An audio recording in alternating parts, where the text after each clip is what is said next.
So hello everyone, welcome to infinite learning. तो पिछले class में हम लोग पढ़े थे कि भाई आइसोकोरिक प्रोसेस क्या है। हम लोग कुछ और प्रोसेस के बारे में पढ़े थे, आइसोथर्मल प्रोसेस क्या है, आइसोबैरिक प्रोसेस क्या है, ठीक है। तो आज हम लोग इस वीडियो में पढ़ेंगे कि भाई साइक्लिक प्रोसेस क्या है, रिवर्सिबल प्रोसेस किसको बोलते हैं, इरिवर्सिबल प्रोसेस क्या है, और फिर हम बात करेंगे हीट के बारे में, ठीक है ना। आगे हम बात करेंगे स्पेसिफिक हीट कैपेसिटी के बारे में, मोलर स्पेसिफिक हीट कैपेसिटी के बारे में। तो stay tuned and if you are new on the channel, make sure that you are subscribing it, and also comment if you guys think there should be any kind of improvement in this. Okay, let's begin. तो देख भाई, यहाँ पे हम कल तक पढ़े थे कि आइसोकोरिक प्रोसेस क्या होता है। तो आइसोकोरिक प्रोसेस में हम लोग पढ़े थे कि कोई ऐसा प्रोसेस जो कि कांस्टेंट वॉल्यूम पे हो, ठीक है ना। Process that take place at constant volume is called isochoric process, ठीक है। आइसोकोरिक प्रोसेस में जो चेंज इन वॉल्यूम होगा भाई वो ज़ीरो के बराबर हो जाएगा, ठीक है।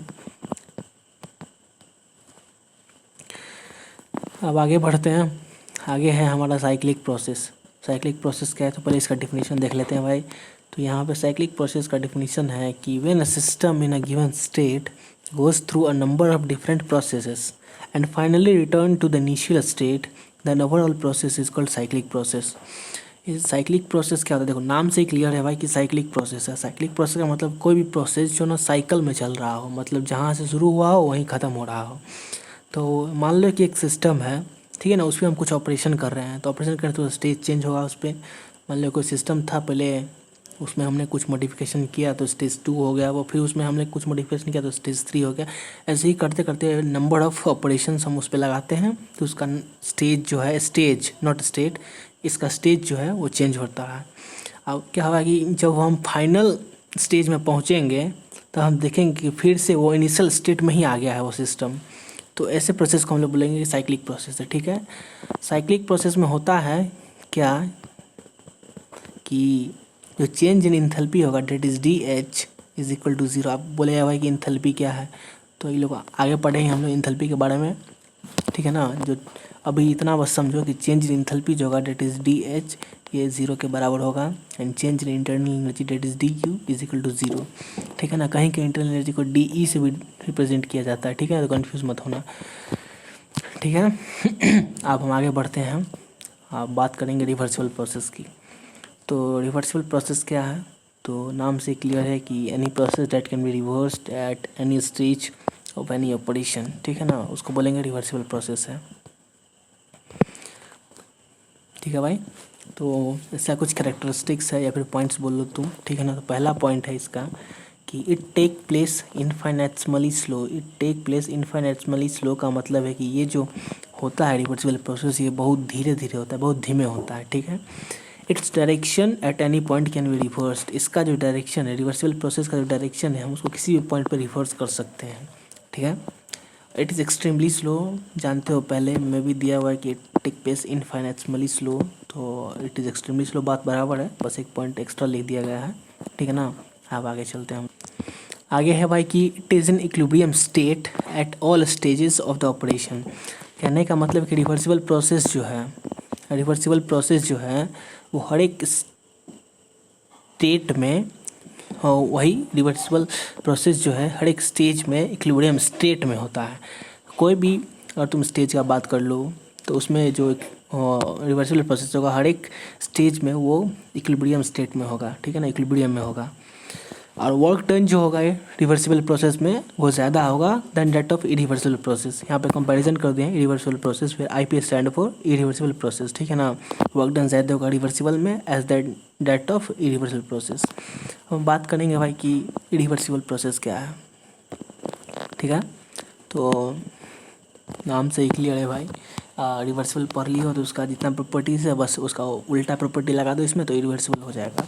वो इनफैक्ट वो जो था वो एक्सट्रीमली स्लो था, यहाँ पे ये ज़्यादा फास्ट होता है। It is complete in a single step, एक ही स्टेप में कंप्लीट हो जाता है। जबकि हम बात करें रिवर्सिबल का तो वो उस पर नंबर ऑफ़ ऑपरेशंस लगता है, उसका स्टेज चेंज होता है, ठीक है ना। तब उसको बोलते हैं कि रिवर्सिबल प्रोसेस है वो। ये क्या होता है, सिंगल स्टेप में ही कंप्लीट हो जाता है। Speed of proceeding is measurable. इसका जो स्पीड है प्रोसीडिंग का, कोई भी ऑपरेशन पे, कोई भी मतलब सिस्टम है उस पर ऑपरेशन लगा रहे हैं हम, तो उसका जो स्पीड होगा वो मेज़र किया जा सकता है इरिवर्सिबल के केस में, ठीक है। अब आगे चलते हैं। Work done is smaller than reversible process. Work done जो होगा इरिवर्सिबल प्रोसेस में वो छोटा होगा than that of reversible process. ठीक है, I think it's clear till now. अब हम लोग एक बहुत ही इम्पोर्टेंट टॉपिक है भाई, ध्यान से सुनना, and that is heat. Concept of heat and work. Concept of heat and work बहुत ही इम्पोर्टेंट है भाई ये टॉपिक। क्वेश्चन आता है यहाँ से, तुम उठा कर देख लेना प्रीवियस ईयर क्वेश्चन, यहाँ से क्वेश्चन आता ही आता है। देखो ऑनर्स वालों के लिए तो भाई यहाँ से तुमको न्यूमेरिकल्स भी आएगा, ठीक है ना, तो तुमको न्यूमेरिकल्स तो करना पड़ेगा बुक से, ठीक है। अगर तुम सब्सिडरी है तुम्हारा केमिस्ट्री तो तुम फिर यहाँ से बस थ्योरी पढ़ के ही क्वेश्चन को सॉल्व कर सकते हो, ठीक है ना। तो अगर ऑनर्स वाले के लिए भी वीडियो चाहिए तो लिख कमेंट कर देना भाई कि ऑनर्स के लिए अलग से बनाइए, क्वेश्चन करवाइए, तो हम उस पर डाल देंगे एक वीडियो, ठीक है। हम बात करते हैं भाई कि हीट क्या है।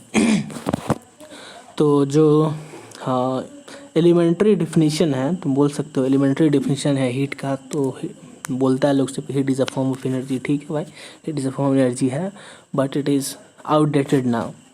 अभी तुम भाई अंडर ग्रेजुएट कोर्स में हो तो तुमको आप कुछ स्टैंडर्ड डिफिनीशन देना पड़ेगा कि हीट क्या है। Heat is a form of energy तुम अगर 6 के बच्चों से पूछोगे तो बता देगा heat is a form of energy, ठीक है ना, sound is a form of energy. लेकिन कुछ अलग बताना पड़ेगा, कुछ डीप बताना पड़ेगा, ठीक है ना। तो हीट को हम लोग बोलते हैं कि it is energy exchange between system and surrounding. Heat जो है क्या है, एनर्जी एक्सचेंज का एक मीडियम है।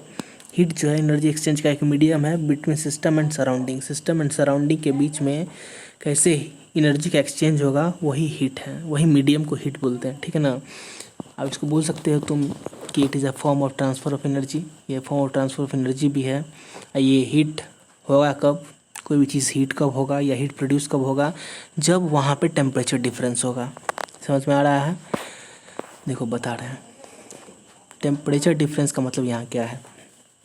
इस तरह क्लियर है ना भाई कि हीट जो है एक मीडियम है एनर्जी एक्सचेंज का between system and surrounding, it is a form of transfer of energy, ठीक है। अब बात करते हैं कि ये टेम्परेचर डिफरेंस क्या है और हीट जो है टेम्परेचर डिफरेंस पे ऑकर कैसे होता है। तो देखो मान लो कोई भी चीज़ का टेम्परेचर तुम दो ही तरीक़ा से चेंज कर सकते हो। या तो तुम देखो कभी भी हम बोलेंगे ना कि ये इसका टेम्परेचर ज़्यादा है तो फ्रेम ऑफ रेफरेंस में हम लोग बोलते हैं कि इसके रिस्पेक्ट में इसका कम या ज़्यादा है, ठीक है। पढ़ोगे फिजिक्स में inertial non inertial frame of reference. तो कोई भी चीज़ का अगर हम बताते हैं ना कि भाई ये ज़्यादा गर्म है तो किसके रिस्पेक्ट में, तो किसी और चीज़ के रिस्पेक्ट में ये ज़्यादा गर्म है, ठीक है। तो इसी ही मान लो कि कोई ऑब्जेक्ट है, ठीक है ना, कोई भी सब्सटेंस है, तो उसका हीट हम कैसे मेज़र करेंगे, ठीक है। तो हीट तो भाई तुम दो ही तरीक़ा से कर सकते हो। तो या तो तुम एक ऑब्जेक्ट को ठंडा कर दो, ठीक है, तब दूसरे ऑब्जेक्ट को छुओ तो तुमको लगेगा कि वो गर्म है। समझ रहे हो ना, इमोशंस को समझो भाई ठीक है। या फिर दूसरा ऑप्शन ये है कि तुम एक चीज़ जो एक सब्सटेंस जो है अपने स्टेट में उस सिस्टम में रहने दो, दूसरे सब्सटेंस को ना तुम ज़्यादा हीट कर दो, ठीक है। तो भी तुम पाओगे कि एक सब्सटेंस जो ज़्यादा गर्म है, जो है वो क्या है, ठंडा है। यहाँ पे टेम्परेचर डिफरेंस आया, ठीक है ना। तो टेम्परेचर डिफरेंस का मतलब क्या है, एक सब्सटेंस जो था वो जैसा था वैसा ही स्टेट में रह गया, एक को हम क्या कि हीट कर दिया ज़्यादा। तो एक था कि भाई कूल था, एक था कि ठंडा था, एक था कि भाई हम उसको हीट कर दिया बहुत ज़्यादा। तो देखिए यहाँ पे हीट डिफरेंस है ना, टेम्परेचर डिफरेंस आया। इसका टेम्परेचर क्या होगा, एक चीज़ का जो टेम्परेचर होगा जिसको हम छोड़ दिए उसी स्टेट में, उसका जो होगा भाई, उसका जो टेम्परेचर होगा जिसको छोड़ दिए हम उसी रेस्ट की स्टेट में, उसको क्या होगा, टेम्परेचर जो होगा डेल्टा टी जो होगा, सॉरी टी और डेल्टा टी, तो टेम्परेचर जो होगा वो कम होगा। जिस चीज़ को हम हीट किए हैं उसका टेम्परेचर क्या होगा, ज़्यादा होगा कि नहीं होगा, ठीक है। जब टेम्परेचर डिफरेंस आ रहा है ना कि इसका टेम्परेचर कम है इसका टेम्परेचर ज़्यादा है, ठीक है, समझ में आ रहा है। तो इसी को हम लोग हीट बोलते हैं। टेम्परेचर डिफरेंस के कारण ही हीट प्रोड्यूस होता है, मतलब कहने का मतलब ये था, ठीक है। हम आगे बढ़ते हैं भाई, इतना समझ में आ रहा है ना। टेम्परेचर डिफरेंस जब होगा तब हीट ऑकर होगा, ठीक है। इसमें थोड़ा ध्यान से सोचना, समझ में आ जाएगा, ठीक है। हम बढ़ते हैं भाई कि हीट को सिंबलाइज कैसे करते हैं। तो हीट को थर्मोडायनामिक्स में हम लोग क्यू से डिनोट करते हैं। अरे भाई माफ़ करना, ओ भाई माफ़ करना, थोड़ा सा गड़बड़ी हो गया था, ठीक है। हम बोल रहे थे कि हीट को जो है ना सिंबलाइज करते हैं हम लोग क्यू से, ठीक है। क्यू से हम लोग डिनोट करते हैं हीट को, ठीक है। आप बात करो कि भाई इसका यूनिट क्या होता है हीट का, तो heat is a form of energy, तो एनर्जी का यूनिट क्या होता है? जूल। तो हीट का भी क्या होगा? जूल हो जाएगा। ठीक है। कॉमन यूनिट जो होता है उसको कैलोरी बोलते हैं हम लोग। और तुम लोग पता है ट्रांसफॉर्मेशन कैसे करना है। एक कैलोरी जो होता है वो 4.18 जूल के बराबर होता है। ठीक है ना। तो ये सब बेसिक है, ये तुम लोग को आना चाहिए, आता भी होगा। ठीक है ना। अब आगे बढ़ते हैं। अब यहाँ पे हम दो चीज़ लिखे हैं ऊपर में कि heat given to the system and heat given by the system. ठीक है ना। तो लिखे हैं कि heat given to the system जो होगा वो पॉजिटिव होगा और heat given by the system जो होगा वो नेगेटिव होगा। इसको ऐसे समझो कि तुम्हारे पास ना रुपया है, पैसा है, और तुम को कोई रुपया दे रहा है तो खुशी मिलेगा कि हाँ भाई रुपया दिया, चलो समोसा खाएंगे, लिट्टी खाएंगे। ठीक है। तो क्या होता है? खुशी हुआ, एक पॉजिटिव मूड आया तो पॉजिटिव हो गया। ठीक है ना। मान लो तुमसे कोई रुपया ले लिया, मान लो तुम्हारा कोई छोटा भाई है, अब वो बोला कि हमको पैसा दीजिए, 50 रुपया दीजिए, तुमसे 50 रुपया ले लिया और तुमको समोसा लिट्टी खाने का मन था, 50 रुपया वो ले लिया, तो तुम्हारा मूड कैसा हो जाए? निगेटिव हो जाएगा। बस ऐसे ही इसको याद रखो कि अगर किसी सिस्टम में हम हीट दे रहे हैं, अगर हीट दे रहे हैं तो वो पॉजिटिव हो जाएगा। अगर हीट सिस्टम दे रहा है या सिस्टम से हम हीट ले रहे हैं तो वो निगेटिव हो जाएगा। ठीक है। इतना याद रखो भाई बस। Heat given to the system is positive and heat given by the system is negative. अब यहाँ पे एक तगड़ा कॉन्सेप्ट है भाई कि specific heat capacity of gases क्या है। ठीक है। तो इसको हम बहुत ही ध्यानपूर्वक पढ़ेंगे। स्पेसिफिक हीट कैपेसिटी क्या है? ठीक है। इसको पढ़ेंगे ध्यान से हम लोग। तो स्पेसिफिक हीट कैपेसिटी को हम लोग सी से डिनोट करते हैं। ठीक है। और इसको डिफाइन कैसे करते हैं? इसको हम लिखते हैं कि C is equal to Q upon M delta T. C is equal to Q upon M delta T. यहाँ पे हर एक टर्म जो उसका हम तुमको बता देते हैं किसको क्या बोलते हैं। जहाँ पे C जो है वो स्पेसिफिक हीट कैपेसिटी है, C को बोलते हैं स्पेसिफिक हीट कैपेसिटी। ठीक है। M जो है भाई वो मोलर मास है। क्या है? मोलर मास है। ठीक है। और डेल्टा टी जो है वो टेम्परेचर डिफरेंस है। इतना तो समझ में आ रहा होगा। ठीक है। तो इसको हम डिफाइन कैसे करेंगे? इसको मतलब बोलेंगे कि specific heat capacity of any gas is the amount of heat required to raise the temperature of unit mass of a gas by unit degree centigrade. ठीक है। कहने का मतलब कि स्पेसिफिक हीट कैपेसिटी किसी भी गैस का वो अमाउंट है हीट का जो चाहिए हमको किसी भी गैस का जो यूनिट मास का है उसका टेम्परेचर 1 डिग्री सेंटीग्रेड से इंक्रीज़ करने के लिए। ठीक है ना।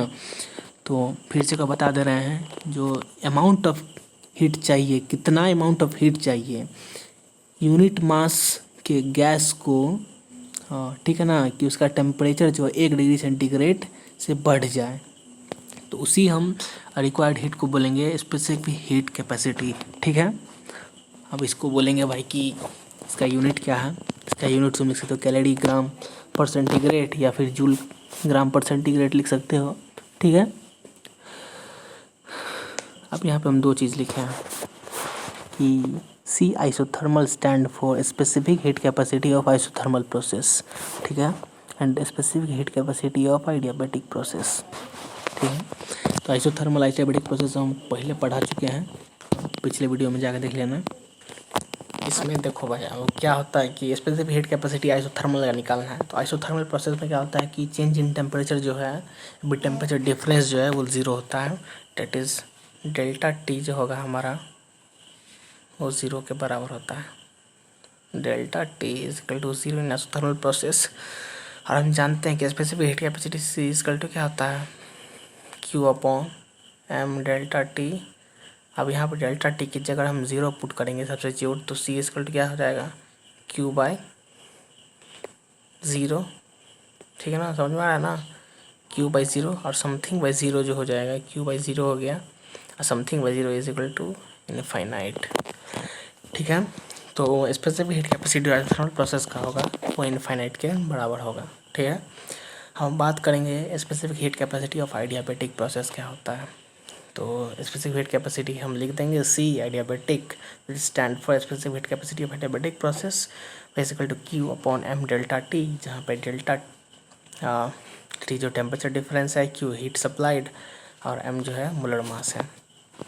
अब एडियाबेटिक प्रोसेस में क्या होता है ना कि there is no exchange of heat energy within the surrounding, ठीक है ना तो सराउंडिंग से कोई हीट आता है ना ही हीट कोई सिस्टम रिलीज़ करता है, तो वहाँ पे जो क्यू हो जाएगा वो ज़ीरो हो जाएगा, that is zero upon M delta T, the zero upon something is equal to zero, that is C adiabatic, that is specific heat capacity of adiabatic process is zero, ठीक है।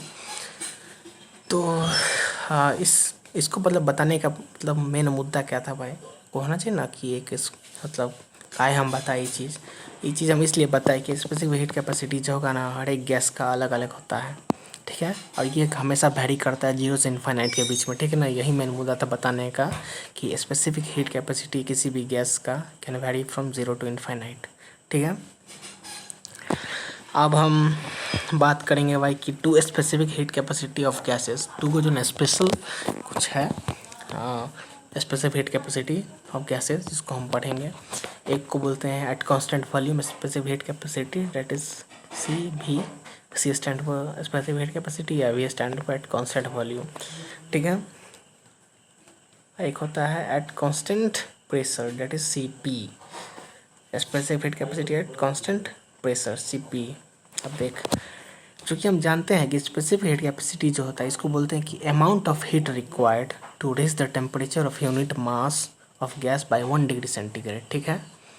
तो अगर यहाँ पे हम सी भी लिखे हैं एट कांस्टेंट वॉल्यूम, इसका मतलब हुआ कि अमाउंट ऑफ हीट रिक्वायर्ड कितना होगा to raise the temperature of unit mass of gas by 1 degree centigrade at constant volume, उसी को हम लोग बोलेंगे सी भी। Similarly in the same way at constant pressure जो है स्पेसिफिक हीट कैपेसिटी उसको हम लोग बोलते हैं C P, that is Q upon M delta T. अब इसको हम लोग बोलेंगे कि the amount of heat required to raise the temperature of unit mass of gas by 1 degree centigrade at constant pressure is called specific heat capacity at constant pressure, that is C P is equal to Q. अब यहाँ पे value जो है हम लिखे हैं C V is equal to Q, C P is equal to Q. ये कैसे भाई, तो हम यूनिट मास के लिए बात कर रहे हैं भाई, तो यूनिट मास के लिए क्यू का वैल्यू 1 हो जाएगा, एम का वैल्यू 1 हो जाएगा, ठीक है ना।